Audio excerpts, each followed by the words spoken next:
on the basis of the percentage of lower income neighborhoods that experience gentrification. That is important because when we talk about erasing culture from DC, it's bad enough that in my lifetime, DC has went from being 70% black to now 47.1% black.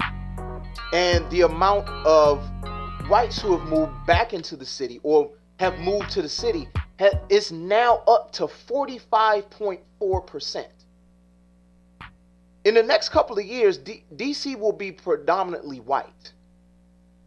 And it's not to knock white people moving into the city, but the problem a lot of times when white people move into major metropolitan areas, it pushes out the culture from that was there from traditionally black neighborhoods, from traditionally black cultures. And so to tell a man who has been doing the same thing for 24 years, you can't play your music. And really, I feel like it's geared toward go-go music because it is a music, it's a culture. It's not just music, it's an entire culture germane to Washington, D.C. No other metropolitan area can boast this kind of music. A music that's created by black people, that's still predominantly black. It has not been infiltrated. The culture vultures have not come in and turned it into something else. It is still black. And I think that's really the issue. It reminds me of something my wife said when we were talking about this issue, is that in a lot of these instances, white people just don't want to see black people having fun or being happy. And in a lot of these cases, like, I'll be honest, when I walk past Central Communications, anytime I'm up near Howard, the Shaw neighborhood, every time I hear go-go music playing from that store, since I've been a teenager, since I was in high school, and I still was hearing it in my adulthood, it made me happy because I was like, you know what? At least we still have something left in this city. Because it's bad enough. I remember when they had all of these council hearings about the musicians down at Gallery Place. And a lot of those musicians down there were predominantly black, if not all black. Because anytime I've gone down to Gallery Place and heard the musicians down there, it's been all black. I haven't seen anybody and especially black men. It's been predominantly black men. And so you have all of these hearings, you see predominantly white people complaining like, oh, the noise is too loud and this and that and the third. And my thing, and I think what a lot of people would say is, why would you move back into a city, a major metropolitan area, a major metropolitan city, even though it's a small city, but this is the nation's capital? Why would you move into any city and start complaining about noise? If noise is an issue, then stay your butt out in the suburbs. Stay your butt out in McLean. Stay your butt out in Fairfax, Falls Church, Arlington, Alexandria, all of these places, wherever, Vienna, Herndon, Reston. Yeah, I'm soloing out Virginia. Don't get me started on that. But, you know what I'm saying? Or Bethesda, Potomac, any of these other areas. No, they want the convenience of being in the city, but they don't want the culture that comes with the city. And that's one of my biggest issues with this entire situation. And people can say, oh, it's about respect, it's about noise and this and that and the third. I bet dollars to donuts. Two things. One, even if he turned it down to a level that was acceptable, I feel like people would still complain because it's go-go music, black music, playing from a speaker outside. And two, I also bet dollars to donuts that if it was, I don't know, Calvin Harris, Mumford and Sons, Dua Lipa, any of these pop artists or rock artists, or maybe a country artist, Blake Shelton, you know what I'm saying? Like, if it was some, but so much. In fact, they had a video on Monday of somebody riding past the very block where Central Communications is, and you had the beer garden that's a little, I want to say it's east of Central Communications, but in the same block. The beer garden, they had music playing, blasting. I didn't see anything or hear anything about noise complaints with them. But look at what their crowd is predominantly. It's not us. Look at what the music caters to. It's not us. You know. So there are a lot of things to really break down and bust down about that whole situation. But I also want to read another quote from the same Washington Post article. So the author, she quotes a man, I forget his first name, but his last name is Van Tol. He was part of the study. He says, excuse me, gentrification can benefit areas because it signals economic investment, Van Tol said. The problem comes, he said, when longtime residents are pushed out as rents and property taxes rise, leaving them unable to benefit from the improvements. Activists are also concerned about the culture that can leave with the neighborhood's longtime residents. Van Tol recalled the 2015 closing of the popular Jamaican restaurant Sweet Mango Cafe in Petworth and the end of the neighborhood's annual Caribbean parade. I think the loss of these cultural institutions has really changed the identity of neighborhoods in a way that might be unwelcome by the people who have lived there, Van Tol said. And that's really what it's about. It's bad enough, like I've heard conversations, and shout out our station CEO Nico, the Go-Goologist, for constantly having conversations about this on the Go Win Radio show, which you can catch here on DC Radio, Go Radio Live, every Tuesday, Thursday, 11 to 2, right here. Talking about how the young people are gravitating a little bit more towards rap and hip hop than they have with go-go. And you don't see a lot of younger people starting go-go bands. And it's bad enough when our young black kids aren't as much into the culture. But then when you have this influx of white people moving into DC who have no connection with the culture, who frankly couldn't care less whether the culture survives or thrives. Is, you know, when you have all of these things working against go-go culture and DC culture, it just doesn't set well with those of us who have been here, those of us natives who have been here. And that's a problem. That's truly a problem. And so I salute all of the people who have been vocal in this situation. Like I saw Tone P from Best Kept Secret Productions. I saw him, he had a video talking about how we need to, frankly, here in DC, us as black people, we need to own.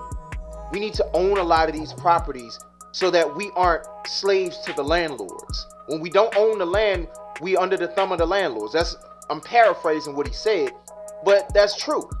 We have to protect we have to protect what we do have left in this city. We have to own it, and we have to join forces somehow. In fact, a quote from one of my friends from high school, at the Stacy Mahoney on IG, she said, "We need to own where we eat, sleep, and shop. My grandmother's generation would band together and share ownership and create small hedge funds. Wonder how we could do that." And that's something really good to bring to the table, conversations that we need to really have, because that's what it boils down to. We keep getting pushed out of these major cities. Cities like Philly, cities like LA, New York, Chicago, and many other places around the country, Detroit, many other places around the country where we're getting pushed out and our cultures are suffering because of it. And so one of the last things that I wanted to mention was David Alpert, who's the executive director of Greater Washington. I wanted to quote two things he said. One of the things he said was, "It's like the people who move into a neighborhood and start calling the police on young black girls selling lemonade, or people hanging out on porches or street corners, when that's what they've always done." And then he later said, "We believe that cities should be for everyone, and we need to build new homes to meet the demand while helping longtime residents avoid displacement. But newcomers to a neighborhood, particularly a longtime black neighborhood and a historic epicenter of the city's black performing arts community, need to be sensitive to the culture and customs of the places they're coming into."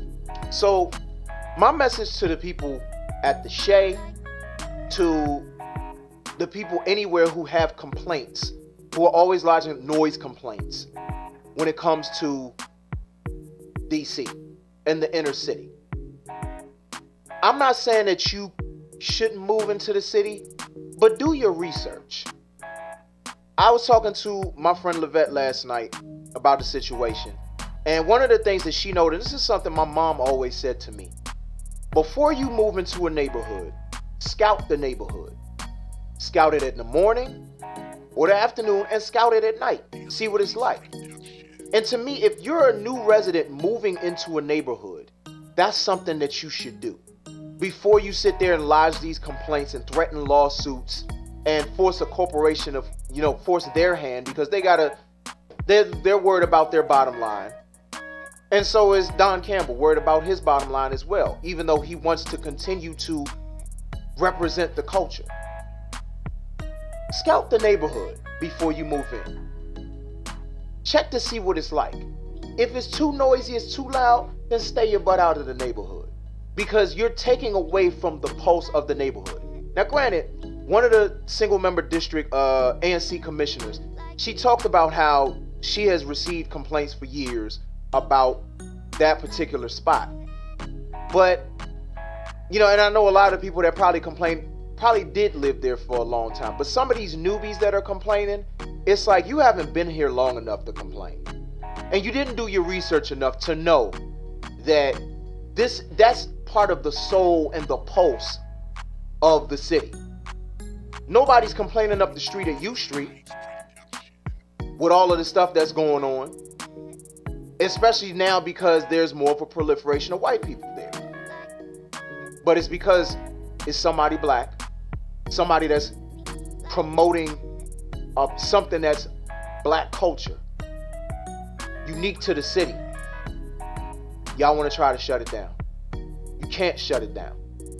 And you saw the uprising that happened on Monday night. You saw the uprising that happened last night. Seeing T.O.B. performing. Seeing Wale there. So many people coming through showing support, saying don't mute DC. Black Alley is supposed to have something this Saturday right at that same spot where Central Communications at. 7th in Florida. Georgia and Florida, right there. This Saturday at 4 p.m. So there are a lot of people who are standing up and saying, we're not standing for this. We're not taking this. This is our city. We are natives to this city. It brings back to like the whole pushing the native culture, pushing that whole thing.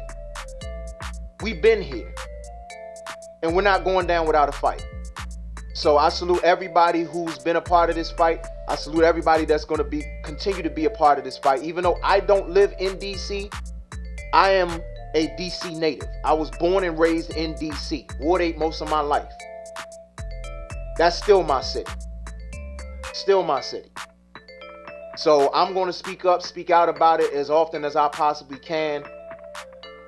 Yeah, I'm not going to shut up about it.